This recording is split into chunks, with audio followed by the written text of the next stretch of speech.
世上咁多苦難，我要從邊度開始數？數得完，數得清呢？世上多少苦難在流轉，我該從哪開始算？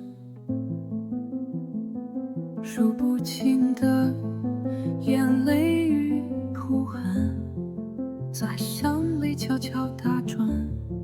這些痛，是神的沉默，還是他輕聲的呼喚我？我係個基督徒，同時我都係一個普通人。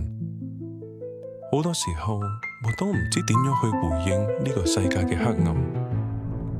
直到嗰一年，我見到一個叫馬賽嘅人，佢嘅故事終於令我明白，苦難唔係要理解，而係要回應。